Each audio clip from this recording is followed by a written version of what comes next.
government has avoided a federal shutdown after both House and Senate agreed on a short-term funding deal. Now, the funding bill has a validity of 45 days, that is, until mid-November. Once signed into a law by President Joe Biden, it will avert a disruption of federal services.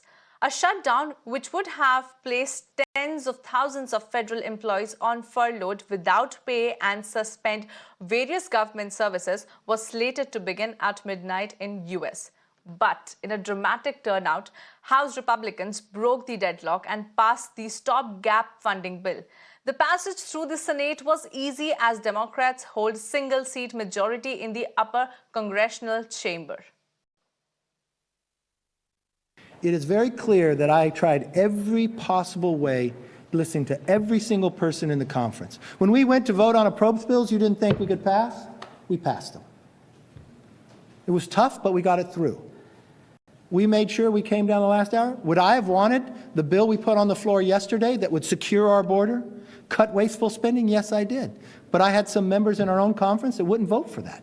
So if you have members in your conference that won't let you vote for appropriation bills, doesn't want an omnibus, and won't vote for a stopgap measure, so the only answer is to shut down and not pay our troops, I don't want to be a part of that team.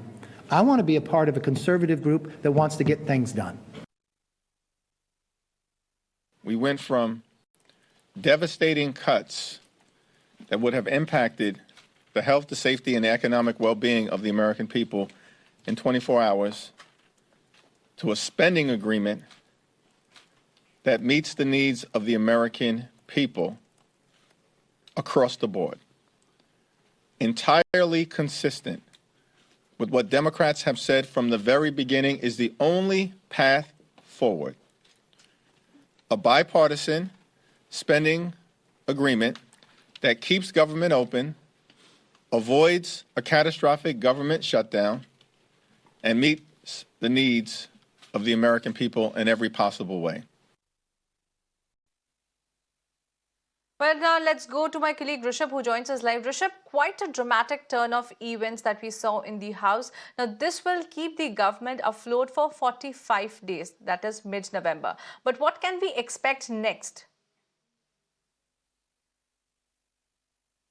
Well, if you see, this is a stopgap arrangement that has been done. Remember, Republicans are in majority in the Congress and they are questioning every move of Biden administration.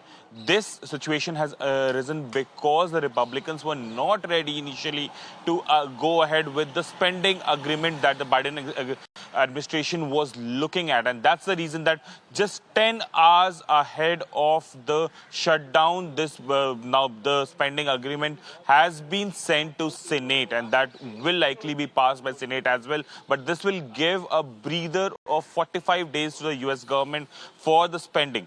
In these 45 days, they'll have to come up with a program, with an arrangement that both Republicans and Democrats are agreeing to. If that doesn't happen, an unavoidable situation will happen where government won't be allowed to pay off their debts, their salaries for the employees, even the health benefit that the US government extend to the citizen of the United States. So 45 days now for Biden administration to make truce with Republicans and get the spending agreement signed upon from the House and from the Senate as well. Remains to be seen how things unfold.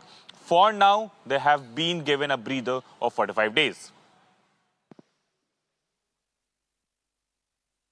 All right, Rishabh. Well, many thanks for joining us live.